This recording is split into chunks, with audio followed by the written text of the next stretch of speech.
Olá, queridos amigos, muito boa tarde, boa noite. Estamos aqui na plataforma digital da nossa Associação de Desenvolvimento Espiritual Reencontro, essa entidade querida aqui de São Paulo, dando início a esse ciclo de palestras que eles farão a partir de hoje, durante a semana.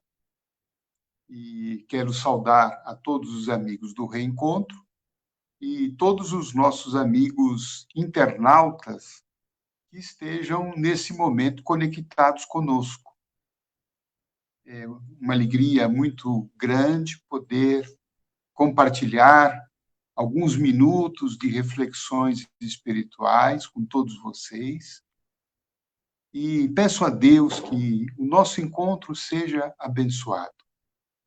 Peço a Deus que todos nós sejamos inspirados e tocados pelas palavras de Jesus, dos bons espíritos, a fim de que a gente possa ser hoje tocado para reencontrarmos a nossa paz. Jesus amado, te pedimos que o nosso encontro de hoje conte com a sua presença, com a sua inspiração, a fim de falar o coração de cada companheiro, cada companheira que está nesse momento sintonizada conosco para te ouvir, para receber mais uma vez de ti as orientações, a palavra de consolo e a palavra de roteiro para a nossa vida. Por isso, em teu nome, Jesus, em nome dos bons espíritos, nós pedimos a permissão para dar por iniciada a nossa palestra. Que assim seja. Bem, meus amigos, nós estamos aqui com esse objetivo com o tema de falarmos sobre reencontrar a própria paz. A paz é algo indissociável de uma vida feliz, de uma vida espiritual, de uma vida em que a gente possa caminhar na nossa plenitude. Foi por essa razão que Jesus, no Sermão da Montanha, lá no capítulo 5º, Evangelho de Mateus, que é o discurso mais importante que Jesus veio trazer para nós, no Sermão da Montanha, ele vem trazer a plataforma, o programa espiritual do Cristo, que é o reino de Deus, para o qual todas as criaturas estão convidadas. E esse reino, ele tem alguns requisitos. E um desses requisitos que Jesus colocou no Sermão da Montanha é exatamente, ele diz que felizes, bem-aventurados, são aqueles que promovem a paz, são os promotores da paz, são os construtores da paz. Então, no reino do Cristo, no reino de Deus, que o Cristo veio nos trazer, que não é uma localidade geográfica, mas é um estado interior, é um estado íntimo da alma. Quer dizer, o estado de felicidade que a gente tanto aspira. Esse reino interior que se constrói, portanto, dentro de nós, ele depende da nossa capacidade de construirmos a paz, embora seja uma dádiva divina, embora a paz venha de Deus, esta paz deve ser construída por cada um de nós. São Francisco de Assis chegou a dizer, na sua conhecida oração, pedindo a Deus: Senhor, faça-me instrumento da sua paz. Então, esse é é um norte que a gente tem, que São Francisco nos dá, né? Que a gente se torne instrumento da paz que vem de Deus. Quer dizer, Deus nos dá a paz, mas ele pede que esta paz, começando por nós, seja construída na nossa vida, seja construída nas nossas relações, seja construída de nós para conosco, seja construída de nós com os outros, seja construída com a vida que nos cerca, para que, né, a paz possa não apenas ser uma aspiração, um ideal, mas que ela possa resultar das nossas atitudes. Muitas vezes a gente está pedindo muito a paz. Eu preciso de paz, eu quero paz. Mas que tipo de paz que a gente está falando? É muito importante que a gente pense nisso, para a gente poder dimensionar se a gente, de fato, está procurando a mesma paz que Deus está nos falando. Porque, muitas vezes, para nós, a paz é aquele estado, né, em que a gente esteja livre de qualquer problema, livre de qualquer preocupação, livre de qualquer conflito, e que a gente esteja num canto isolado, né? Eu quero ir para o meio do mato, eu quero, né, estar ali junto, né, à praia, né, isolado de todo e de todos, não quero perturbação, não quero reclamação. Será essa paz que Deus está reservando para nós? Não me parece que seja esta. Vamos começar a pensar, por exemplo, pelo próprio Jesus. Jesus foi um homem de paz? Absolutamente que foi. Mas ele viveu essa paz num mundo cheio de problemas, de conflitos. Problemas e conflitos nos quais ele esteve envolvido. Tanto é que nós sabemos como é que acabou aqui, né? Como é que terminou os seus dias aqui na Terra. Então, como Jesus poderia ter paz no meio de tensões? Este é o nosso desafio. Pedir a paz não é pedir para que Deus elimine os nossos problemas. Porque, de acordo com o Espiritismo, os problemas estão na pauta da nossa vida como estímulos ao desenvolvimento dos nossos potenciais.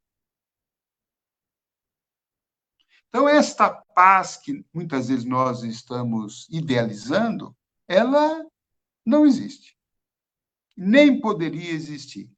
Talvez ela seja fruto de espíritos que estão num grau de suprema elevação, que já estão em esferas tão distantes da Terra, talvez eles estejam aspirando uma paz, mas nem assim, creio eu, que eles estejam num estado de inércia, num estado de ociosidade, porque o próprio Cristo disse que Deus trabalha até hoje. Então, paz para nós não é uma espécie de aposentadoria, né, espiritual, em que a gente, enfim, né, estará livre de qualquer trabalho, de qualquer ocupação, de qualquer obrigação, de qualquer tarefa e de qualquer desafio a ser superado. Diante disso, tem, para mim, que aquela proposta de São Francisco é muito interessante. Senhor, faça-me instrumento da tua paz. Quer dizer, no meio em que eu estou inserido,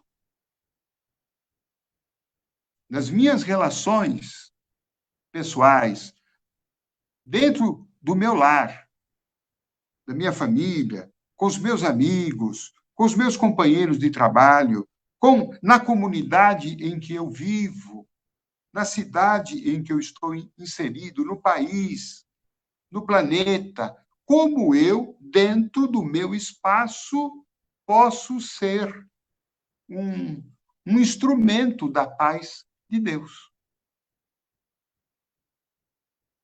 Quer dizer, diante dos desafios que nós enfrentamos a todo instante, a todo momento, como ser um construtor de paz? Como ser aquele que está no Evangelho, aquele que promove a paz e não aquele que promove a guerra, não aquele que promove o conflito, não aquele que promove a violência, não aquele que está ateando fogo na discórdia, não aquele que está colocando mais lenha na fogueira, mas aquele que está jogando água na fogueira.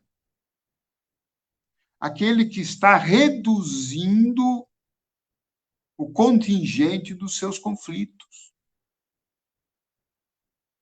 Ou que, diante dos conflitos, não está causando guerra. Diante das diferenças entre as pessoas, como é que a gente pode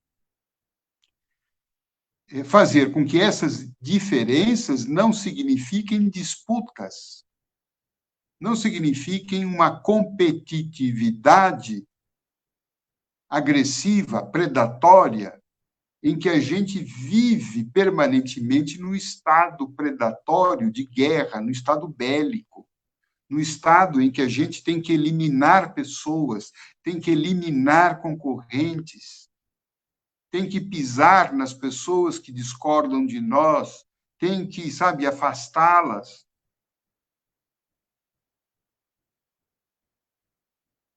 E aí, então, a gente vai percebendo esses desafios de paz, não é? Como a gente vai construindo essa paz.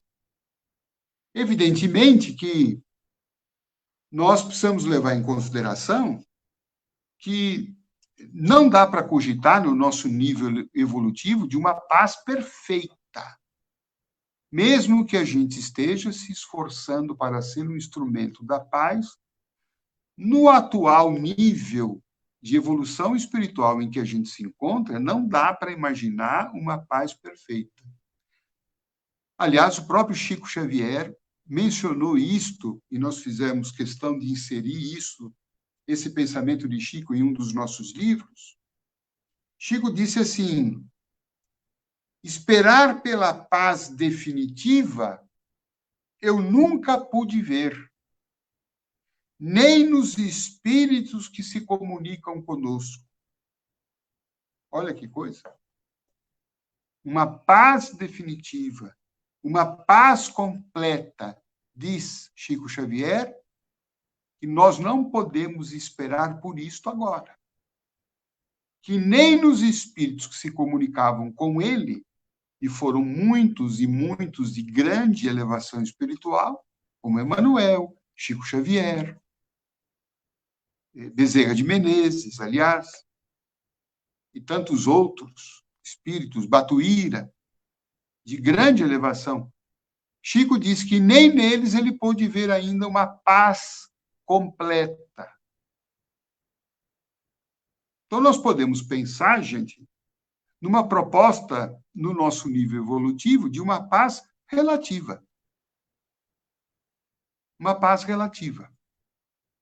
Quer dizer, não é uma paz perfeita. Por quê? Porque nós não somos ainda perfeitos.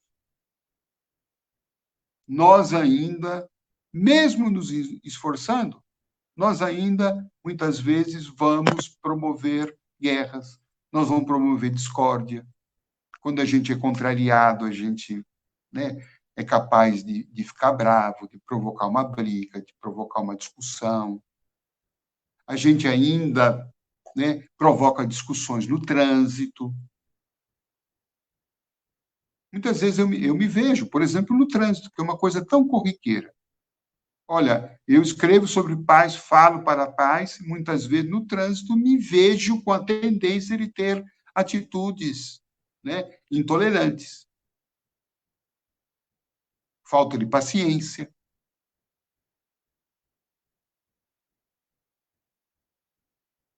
Isso mostra que o quanto que nós precisamos nos trabalhar, o quanto que nós estamos distantes dessa paz perfeita, mas que não é por isso que estamos distantes que a gente vai ficar sem esse compromisso de trabalharmos para, pouco a pouco, nos tornarmos seres mais pacíficos.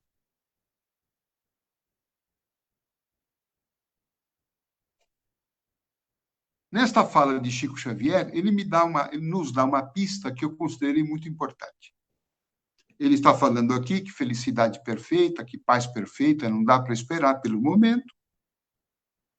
Aí então ele diz assim, né, com toda aquela sua mineirice, com tanta sabedoria, ele diz: ora, vamos nos aceitar como somos e prosseguir com muita fé em Deus. Então, para mim aqui, Chico está falando de uma coisa essencial para a paz, para eu poder reencontrar minha paz. Tem uma palavrinha mágica aqui. Você talvez já tenha percebido. E eu considero a palavrinha mágica aqui quando ele diz aceitar. Vamos nos aceitar como somos. Tem muita sabedoria nisso que Chico está falando. Aceitação. A falta de aceitação gera estados de tensão. Quando eu não aceito, eu estou me colocando numa posição antagônica. Eu estou me colocando numa posição de conflito, de tensão. Então, aceitação é uma palavra muito importante. Porque o Chico vai falando aqui, se eu não me aceito como eu sou, eu vou entrar em estado de conflito comigo mesmo. Aceitação não tem nada a ver com concordância com aquilo que, eventualmente, de errado eu estou fazendo. É apenas o reconhecimento que, no presente momento, essa é a minha condição evolutiva. No presente momento, eu sou assim. Eu ainda não sou perfeito, eu ainda não atingi determinadas virtudes, eu ainda não sou um Chico Xavier, eu ainda não sou uma Madre Teresa de Calcutá. Eu ainda, embora tenha virtudes, eu ainda carrego imperfeições. Eu ainda tenho áreas que são imaturas. Eu ainda tenho áreas frágeis. Eu ainda tenho pontos dentro de mim que não estão suficientemente desenvolvidos. Então, nesses aspectos, eu geralmente as minhas atitudes nem sempre são as melhores.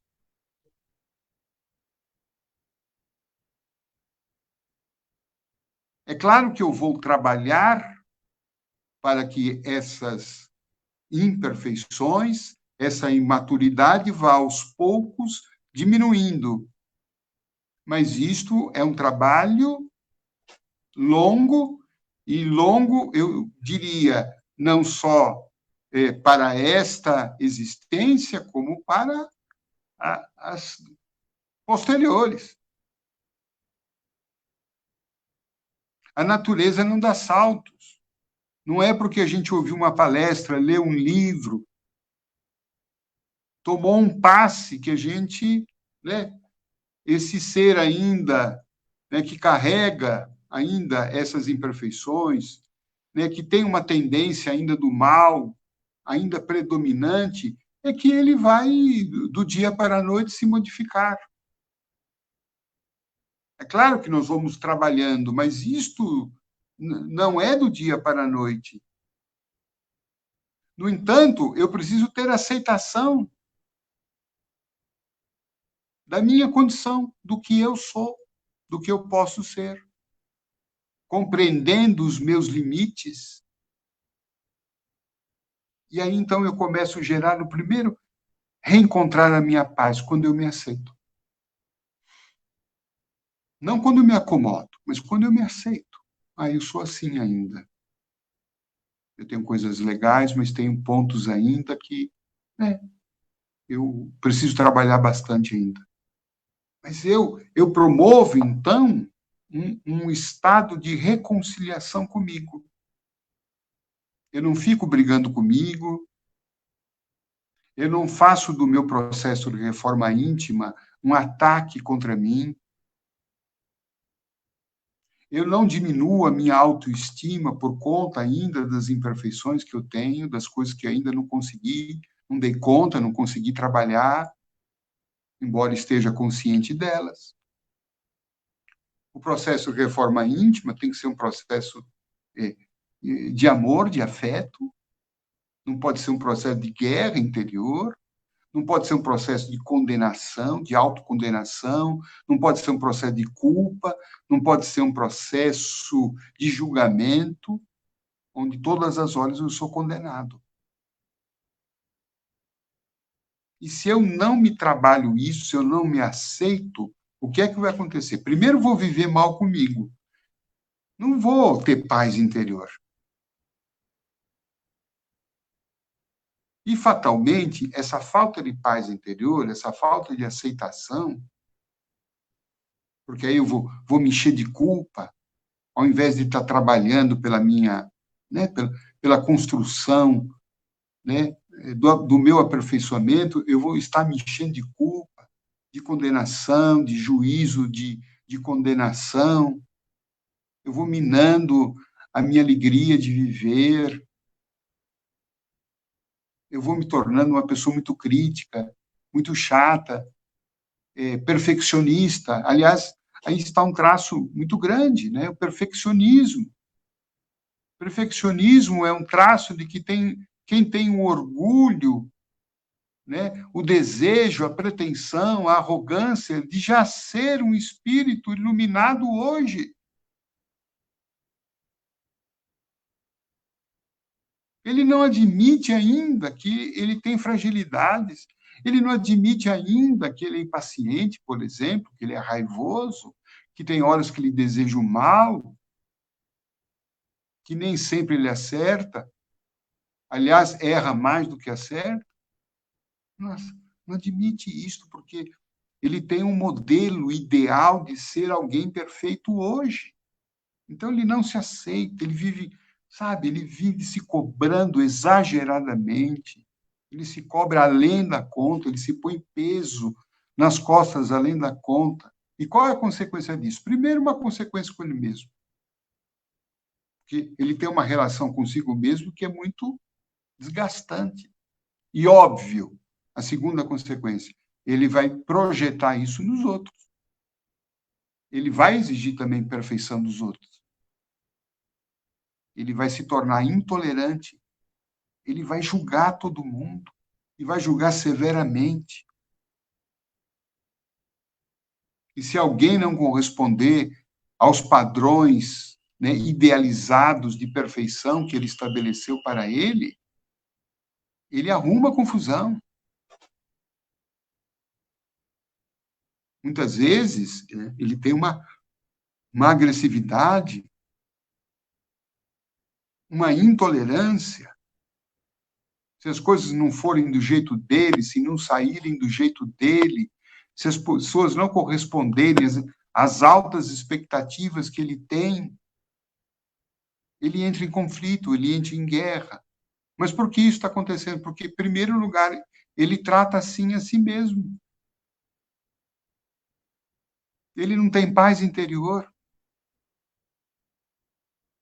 Ele não é amigo de si mesmo, ele não é alguém que está se ajudando a se construir de uma forma, né, amorosa, afetuosa, claro, com disciplina, sim, mas sem crueldade e sem essa expectativa de, né, de uma perfeição para hoje. O nosso projeto de reencarnação hoje é para que a gente o quê? Seja melhor, não perfeito. O perfeito vai ser a soma de todas as pequenas melhoras que a gente conseguir fazer ao longo da nossa existência, ao longo de todas as outras vidas que a gente vai ter daqui para frente, que já teve outras para trás, vão ter outras para frente. Nós somos um ser que está se construindo. Se eu não tiver essa visão, eu vou entrar num conflito muito grande comigo. E toda vez que eu estabeleço um conflito comigo, eu vou projetar esse mal-estar interior com o outro. Eu vou fazer com o outro o que eu faço comigo. Eu não aceito que eu tenho uma imperfeição, eu não vou aceitar a imperfeição do outro. Eu vou implicar, eu vou machucar, eu vou ser prepotente, arrogante, vou ser cruel. E aí surgem os conflitos com os outros.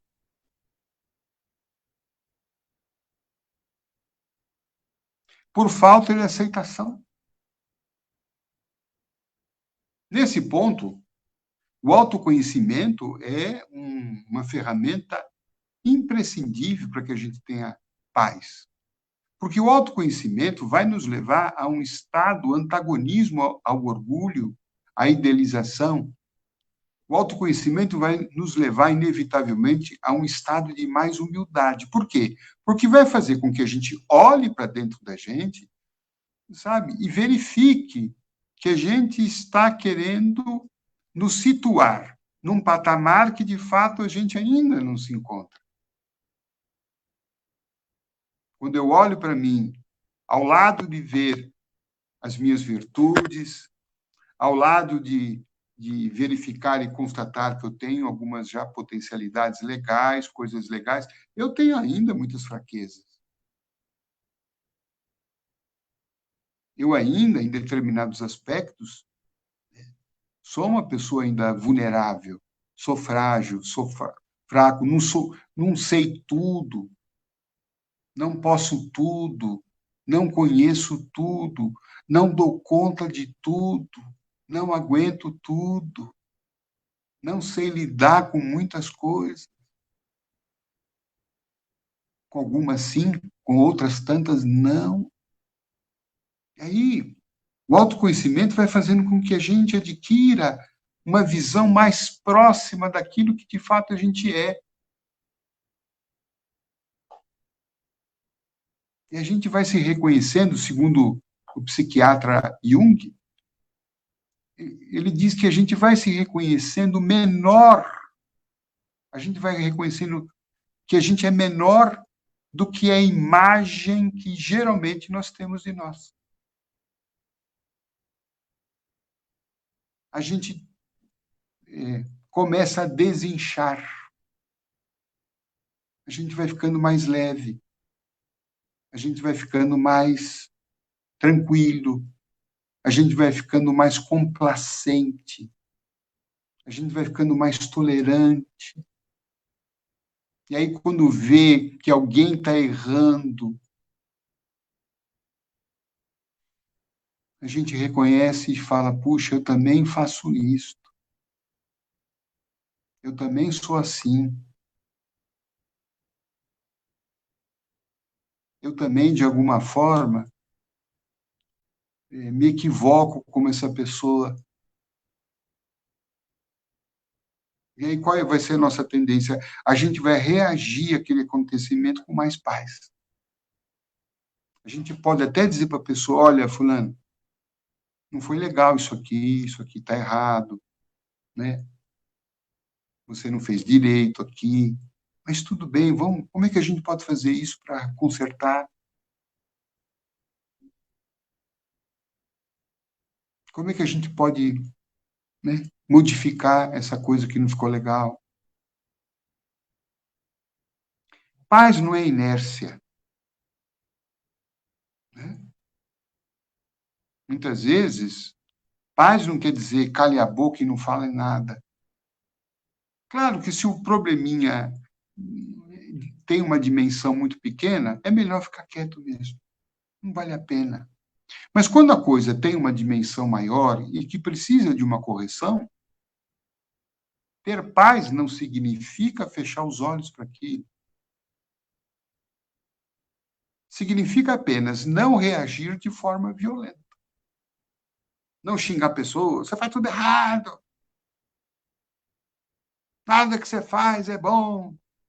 Onde você põe a mão, você faz tudo torto. Em que a gente vai denegrindo, a gente vai atacando a pessoa. E, óbvio, aquela pessoa que foi ferida, foi machucada, a tendência dela qual é? Devolver também a agressão. Mecanismo de defesa. Então, é a maneira como a gente aborda as coisas.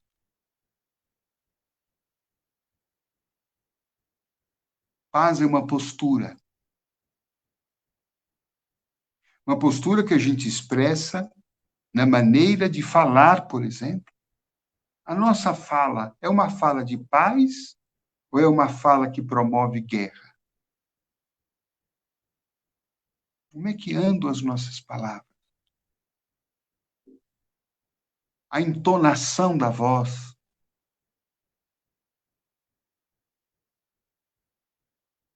Isso faz parte do nosso autoconhecimento.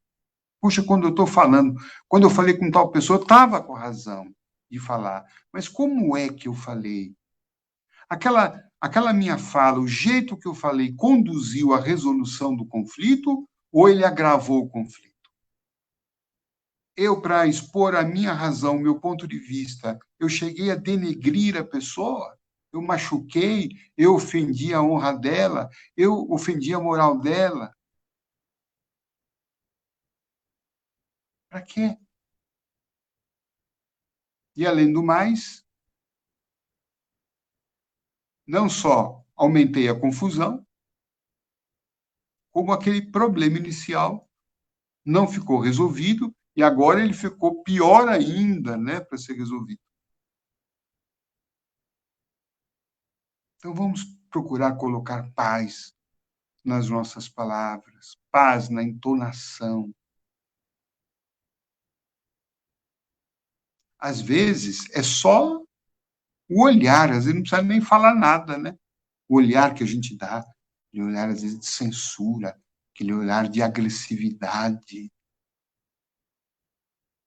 ou aquele olhar de desprezo, aquele olhar frio,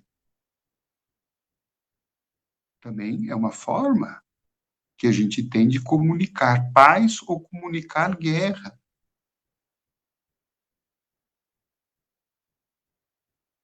É assim que a gente vai construindo paz no dia a dia. A gente pode construir a paz também com os ouvidos, ouvindo a pessoa. Saber ouvir, ter ouvidos disponíveis. Às vezes a pessoa está nervosa, está precisando desabafar.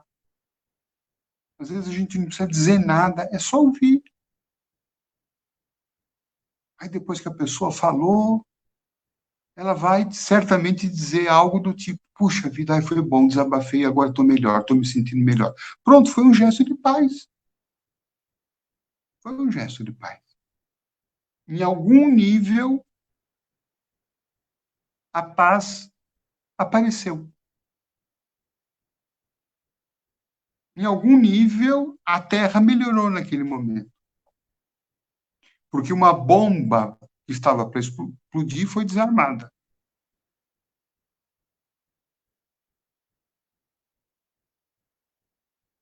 Então, meus irmãos, dentro do tempo que nos foi disponibilizado, nós já atingimos, né, o tempo que nós teríamos para falar e trouxemos aqui a singeleza dessas reflexões para que a gente possa perceber o quanto que a paz que a gente fica pensando, a paz do mundo, eu quero paz no mundo, essa paz inevitavelmente começa dentro de nós. Na maneira como a gente lida conosco, quando a gente elimina os nossos pontos de conflito, quando a gente tem mais humildade, a gente fica mais leve, a gente fica mais compreensível, a gente fica mais sereno com a gente mesmo. E, eliminando esses conflitos interiores, né, a gente inevitavelmente vai projetar isso nas nossas relações habituais, nas relações do dia a dia, nas relações dentro do nosso lar. É por isso que Jesus falava que a paz do mundo começa entre quatro paredes. Mas essa paz entre quatro paredes depende da paz que eu também cultuo dentro de mim. Acho que é um momento para a gente refletir o quanto que eu preciso reconciliar comigo, sabe? O quanto que eu preciso começar a me olhar de um jeito melhor, mais humano, mais amigo, compreender a minha evolução espiritual de uma forma racional, sem exigir de mim nem uma perfeição, né, imediata, mas também não me acomodar, sem me acomodar com aquilo, com as imperfeições que eu tenho no momento. Vamos trabalhando pouco a pouco, vamos dando pequenos passos, vamos praticar autoconhecimento diariamente, vamos nos observar, vamos olhar em que ponto do nosso dia a gente tem reações mais explosivas, por que que a gente, né, explodiu naquele momento, o que que a gente estava sentindo, o que estava faltando dentro da gente que nos fez levar para aquela situação mais explosiva, como eu posso resolver aquela minha insatisfação. Quanto trabalho nós temos, quanta coisa nós temos para trabalhar dentro da gente. E quando essa paz é estabelecida dentro de nós, ela vai naturalmente se irradiar para as pessoas e o mundo que nos cerca. Espero que possa ter contribuído para alguma reflexão sua. Agradeço muito a sua audiência aqui, a sua companhia, agradeço a Associação Reencontro pela oportunidade de estarmos aqui juntos e vamos lembrar de Jesus, quando ele chegava nos lares, ele saudava a todos dizendo que a paz esteja nessa casa. Então, essa saudação do Cristo é a paz do Cristo esteja na tua casa, na minha casa. Não só a casa onde que eu moro com a família, mas, sobretudo, a casa do meu coração. Tenha paz na casa do teu coração. E a paz virá em abundância na nossa vida. Muito obrigado e Deus nos abençoe.